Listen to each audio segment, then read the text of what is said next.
commitments to the Council, the Cabinet, and the Assembly have not shown the required wisdom and leadership to forge regional and global partnership for action to resolve the many man-made catastrophes plaguing entire communities and nations across the globe.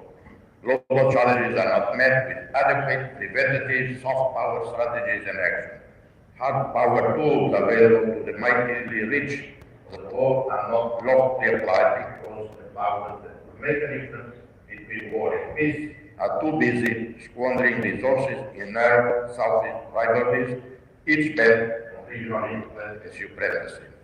According to Nobel laureate Kailash Satyarthi, every year in the last decade, the annual wealth of the world has increased $30 trillion, and yet hundreds of millions of our fellow human beings in the global south do not have access to clean water.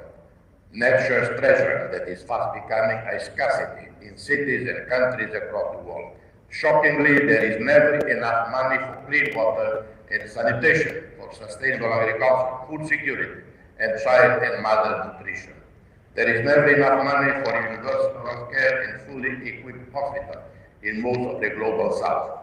Even in the face of tens of millions of fellow human beings thrown back into the agony of poverty, most creditor countries and commercial banks worldwide refuse to write off the debt of the now critically impoverished countries. We share the same planet, but we live in different global villages. Most survive in slums. Few live in alleys in wonderland palatial homes. But we are all vulnerable as the COVID-19 pandemic and the war in Ukraine have shown. If the global south is not supported in meaningful ways to recover their livelihoods, no walls will be thick enough and high enough to prevent millions of destitute and desperate from continuing to flock to the privileged north. In the aftermath of the 2008-2009 subprime financial crisis, the instinctive reaction of the rich industrialized countries was to impose extreme austerity measures on their own workers and middle class, particularly Greece and Portugal. But at the same time, channeled hundreds of billions of dollars to rescue exposed European banks. Likewise, billions of dollars continue to pour into the Ukraine war and in support of the millions of Ukrainian refugees in Europe. However, there has not been similar mobilization of compassion to assist developing countries shackled by external debt, tragic consequence of COVID pandemic, commodity markets crash, extreme rise in shipping costs, inflation, etc. ODA, which has been dramatically reduced following the 2008 financial crisis, has not returned to the very modest ODA pre-crisis figures. If the global community of the rich across the globe wishes to see a fairer and a peaceful world, a world without extreme poverty and conflict, every OECD country should allocate 1% of its national GDP towards ODA. But to a drastically reformed ODA that spends real money in the recipient countries with less legal and bureaucratic entanglements, less demands and intrusions, less middlemen involved in the chain of the aid disbursement. If the rich North wishes to regain the trust of the global South, there has to be wiser and more honest and determined strategy to support the hundreds of millions who for decades humbly queue up for Western aid. Much of it was spent not in the supposedly recipient needy country, but actually spent on endless studies, missions, international experts, etc. Many in the global South should bear also responsibility for our predicament, for not investing in our own people, in quality education, in health services, agriculture, food security, preservation of forests and water sources. And billionaires of the global South should come together to support a global South Fund for education and health, to support projects like bringing clean water to every community, sustainable agriculture, food security, youth employment, and eradication of child starvation and malnutrition. The global South cannot go on pointing fingers at the rich North. a North whose own fortunes are less bright today, with an aging population, less young workforce, and less fighting men and women for their own defenses. The billionaires, the trillionaires of the South and the North should do their part to share their mammoth fortunes with the less fortunate of our common humanity by investing in education and jobs for the youth of the South, to rescue Asia and Africa from environmental degradation and the climate crisis. This is all part of the new regional and global security challenges.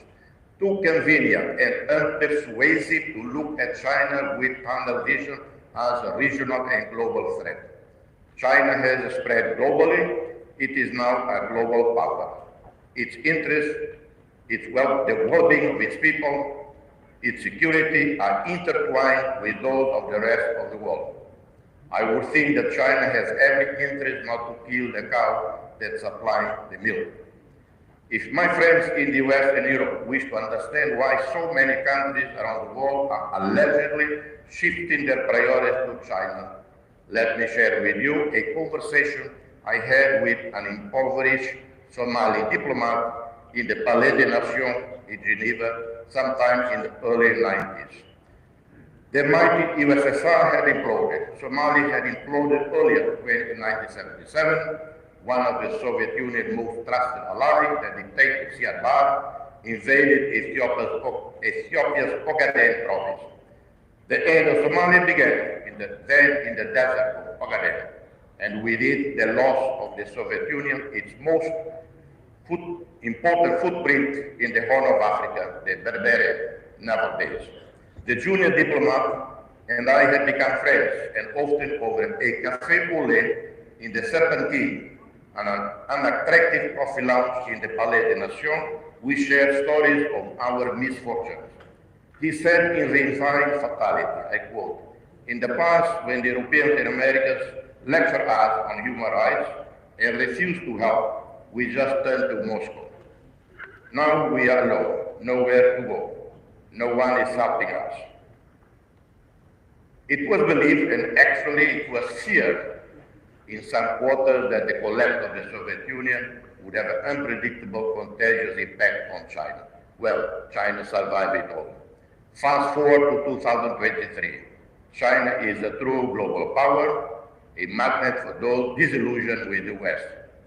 I haven't seen my Somali friend in a long time, but nowadays he probably would say, I quote, "We are no longer alone.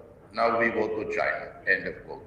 Excellencies, while Asia continues to lead the world in growth and prosperity, dark clouds hang over our region, ranging from extreme poverty and inequality exacerbated by COVID-19 pandemic, man-made climate change, the war initiated by Russia against its neighbor Ukraine, food chain, international trade disruption, commodity prices, external debt, nuclear proliferation, North Korea, South China Sea, Taiwan.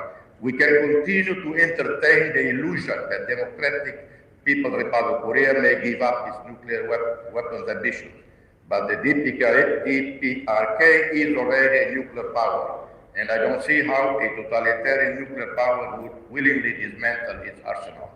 Having said that, I submit that to help keep the peace in the Korean Peninsula, China and the US must re-engage at summit level, agree that strategic competition is inevitable, normal, to be expected even between friends. We need a US-China partnership for peace in the Korean Peninsula and in the wider region. These should outweigh differences in other areas of competition and rivalry between the two superpowers. To help keep the peace in the region, the three Northeast Asian powers, China, Japan, Republic of Korea, should continue their mutually beneficial exchanges, expand trade and investment, expand people-to-people contact, and find ways to overcome the bitter legacies of the past. The militarization and building of artificial islands for military purposes in South China Sea is inconsistent with international law in relation to exclusive economic zone, freedom of navigation. It creates mistrust, mutual suspicion, escalates tensions, and risk confrontation. South China Sea should be declared a zone of peace and cooperation, free of permanent military facilities, and all must observe the provisions of UNCLOS on exclusive economic zone. Outside powers should refrain from making statements and or taking actions in regard to Taiwan that are considered provocative and contrary to the clearly established reality of one China policy. We earnestly hope that the US and China manage their economic, trade, scientific, technological, and influence-seeking competition with serenity and wisdom so as not to weaken themselves as credible deterrents and guarantors of peace and stability in Asia and beyond. Excellencies, in the midst of global turmoil, I'm pleased to say my country, Timor-Leste, is a twinkling light of peace and fraternity. On 21st May, 80% of our voters went to the polls to cast their vote for the party and leaders of their choice among 17 political parties competing in the 21st May parliamentary election. The election was held by national and international observers, very peaceful, orderly, free, and transparent. The Economist magazine Democracy Index rated Timor-Leste as the most democratic country in Southeast Asia, and Freedom House classified it as free. World Press Freedom Index placed Timor-Leste in 10th position globally. We are an island of peace, tranquility, tolerance, and inclusion. Political violence, ethnic and religious-based tensions, and exclusion are absent from our daily life. Our 98% practicing Catholic live side by side in harmony and fraternity with our brothers and sisters of the other two recognized religions in our country, Protestant and Muslims, who account for 2% of our population. Once ballots were in thousands of cities across the crowded open-air buildings despite the heat, watched them being counted. Many of us from conflict countries know too well that ending conflict, restoring peace, reconciling divided communities, unite the nation, and governing peacefully is never easy. Some believe in the security approach, the use of force to deter and quell dissent and conflict. From day one of independence, we opted for dialogue to resolve disputes through patient listening, humility, empathy, forgiveness.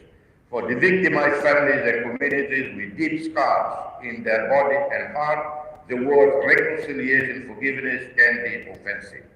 However, the strength and motivation to reconcile with former enemies and forgive have to be found within ourselves, and only wise and inspirational leaders can help heal the wounds of the soul, inspire and help communities to free themselves from the shackles of conflict and anger. We have an exemplary relationship with all our neighbors, whatever the nature of past relationships, good and bad. Membership in ASEAN is a strategic goal for us. ASEAN membership, regional economic integration, peace, and inclusive prosperity is not only a foreign policy a priori, it is very much a pillar of our national life and agenda. Timor-Leste now is an observer state with the right to participate in all ASEAN meetings, including a summit. ASEAN leaders approved the roadmap for Timor-Leste formal accession as the 11th ASEAN member state. Formal admission as the 11th member state may occur as we implement key milestones. Timor-Leste is firmly committed to undertake institutional policy and regulatory reform, enhance human resource development, invest in strategic infrastructure that creates new opportunities for our economy and addresses common regional challenges in a spirit of cooperation and mutual respect. This will ensure that our membership benefits not only our country, but the region as a whole. I thank you. God bless you all. Thank you.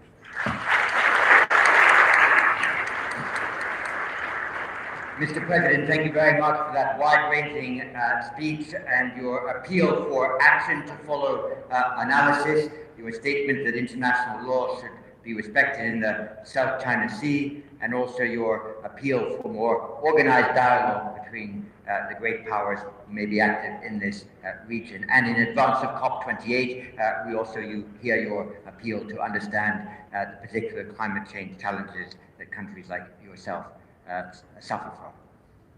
It's a delight now to welcome to the stage Prime Minister of Estonia, a sign also as to the variety of countries in Europe that are now interested in this region. Tomorrow, the Prime Minister of Estonia will open the first Estonian embassy in Singapore. Prime Minister.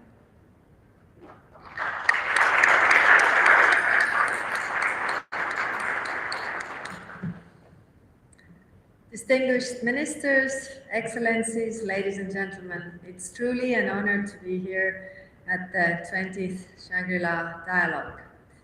Thank you, IISS and Dr. Chipman, for bringing us all together. The idea of Global Village was coined almost 6 decades ago.